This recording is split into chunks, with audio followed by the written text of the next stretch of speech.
Hey guys, Chart Stoppers back with another video. In this channel we take a look at different stocks and map out their key support and resistance areas on their chart.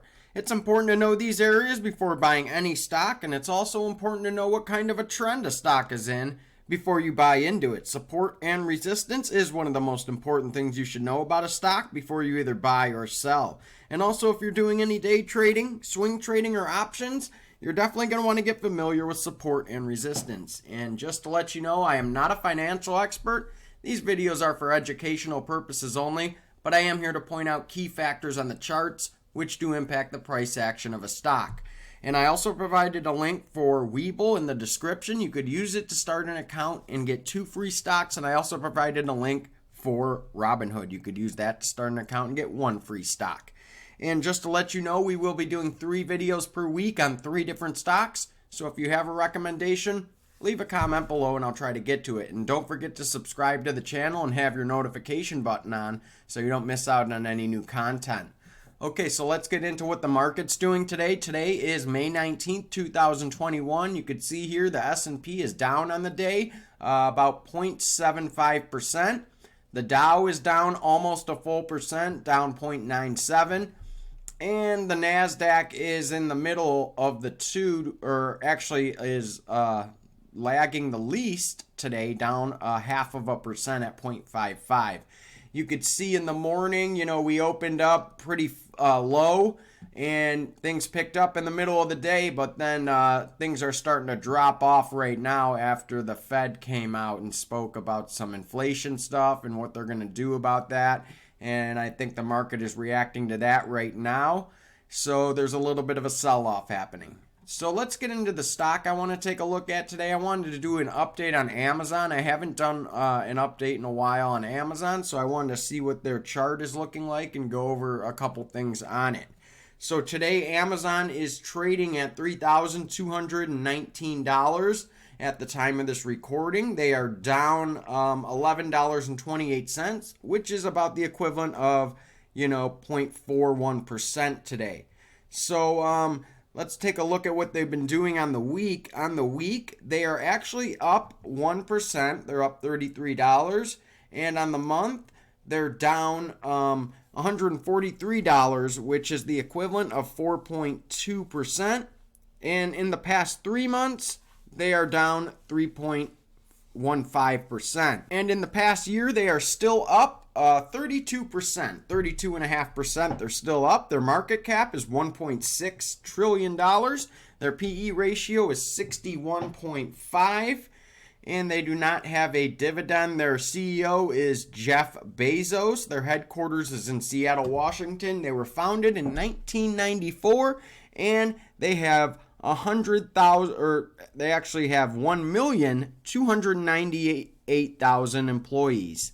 Okay, so one of the biggest companies in the world here, and you could see why. Okay, I'm sure everybody here has ordered something off of Amazon in their life before, so you know what I'm talking about. Okay, so let's get into the chart here. You could see the 52-week high we actually just reached about a little less than a month ago, was $3,554. Okay, we reached that on April 30th of earlier this year. So not too long ago, about less than a month ago. But you could see here, this stock has been trading sideways since June 30th of last year. You could see we reached that 52-week high on September 2nd here. We almost reached the same 52-week high. So we're looking at a double top here. We reached $3,552.25 as the high on September 2nd of 2020. And after that, the stock did not really do anything for a month. It's kind of been for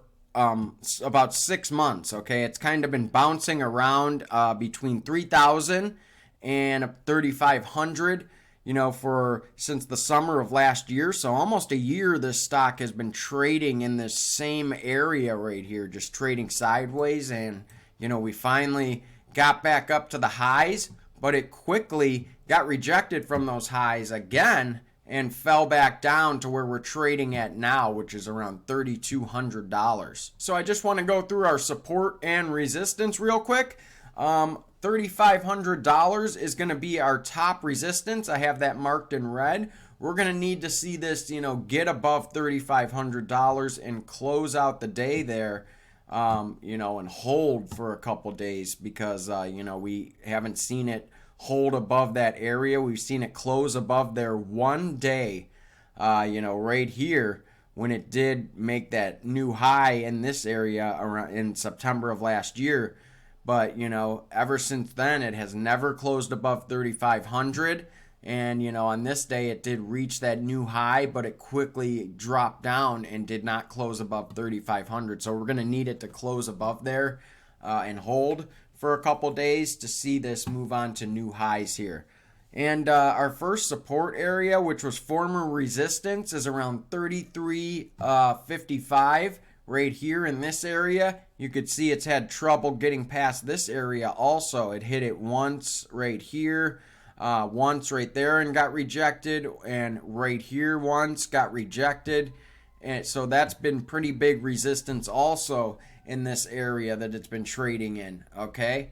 And our next support area that we've seen hold up pretty nicely during this time period here where it's been trading sideways is 3,100, and also 3,000 is a very strong support area for this stock. So either 3,100 is your first support, and your strong support right here is $3,000. You could see during this correction right here, which started in this area around the middle of February, it went from around $3,400, and we dropped all the way below our $3,000 support area. We hit a low on March 5th of $2,881, and it quickly recovered within the next couple days to get back above that $3,000 support area right here. And, we haven't seen it drop below there ever since. So right below our $3,000 support is 2,900. That's going to be our next support area. If we do lose our $3,000 support, 2,900 will be right behind it, backing it up. And you could see, we've fallen to that level a couple times here during this correction in September, and here during this correction in March. So, that has been tested also 2 times, and it has held up both times. And just in case things get crazy and we go into a crash or something, I have 2780 marked down as our, critical level of support right here. You could see that's below our 2880 support here. So this area will be our critical support right here. So that should hold up during any crazy time if there's a crash or something here. Okay, so let's talk about the trend that it's been trading in. I have one trend line on this chart, and that is marked here in this green line. You could see it's been trading in this trend since about the lows of last year during COVID, so the middle of March last year. And you could see we tested this trend line on March 5th, one of the worst days of this correction so far that we've had. And ever since then, it bounced off there, went on to make a new high, and currently we are sitting pretty close to this level right here by our support line, our trend line. So you could also see here it hit off this trend line 3 more times after this bounce off of there. 1, 2, 3 right here. These 3 days in a row, and the trend line held up, so it's a pretty strong trend line. Let me just move it out a little bit. You could see it did bounce off there 3 days in a row, and we held up, so this is looking like a pretty good trend line here. And we have our 200-day moving average, which we are currently trading right above, and we're right below our 50-day moving average on our daily chart. So we did fall below there for a short period of time during the correction that we just had, but you saw that it did gain traction and get back above that 200-day moving average. So you could see we went on to make that new high, and now we have bounced back down to just about our 200-day moving average. You see it fell below there these 2 days in the past week.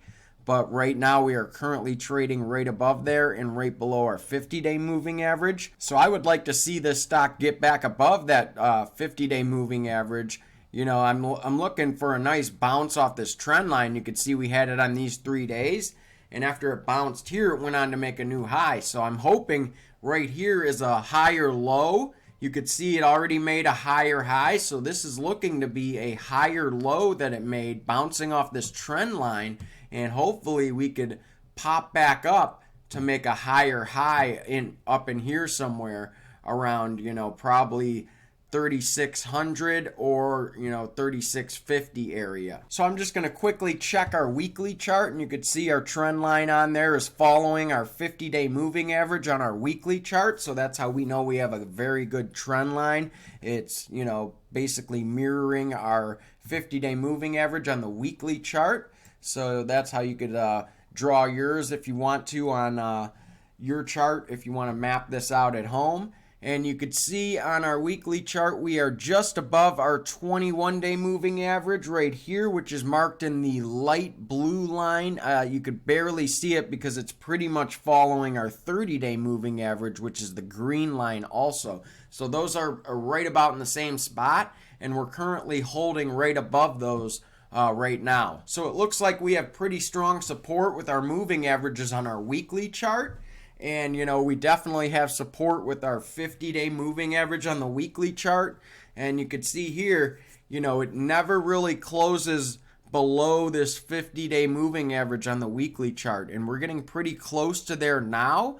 So the way I would play this right here is if you see it getting close to this 50-day moving average, you just look at history and what's happened when it gets close to there. We've seen it drop below there during the week. On these couple weeks right here, it dropped below this 50-day moving average, but it quickly recovered back up. So anytime I see this, a trend like that, and a stock, if this stock, gets close to the 50-day moving average, that's when I would start to accumulate either calls or shares of the stock, or, fractional shares, whatever you can do, because that it's not going to close below this 50-day moving average here, because it has never done that in the past year, ever since COVID happened, actually.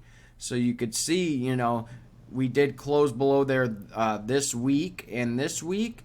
But, it quickly recovered after that. So, I don't think anything drastic will happen like COVID in the next, couple weeks. So you could see this is getting pretty close to that 50-day moving average. And, it would be a great time to get in on this stock with some calls, maybe some call debit spreads if you can't afford the calls.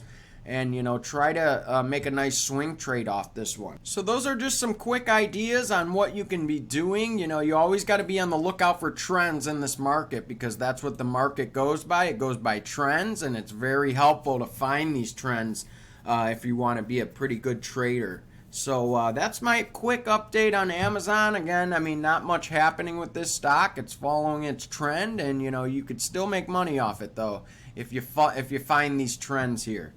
So if you guys like the video, make sure you hit that like button. Don't forget to subscribe to the channel. And we will see you next time on Chart Stoppers.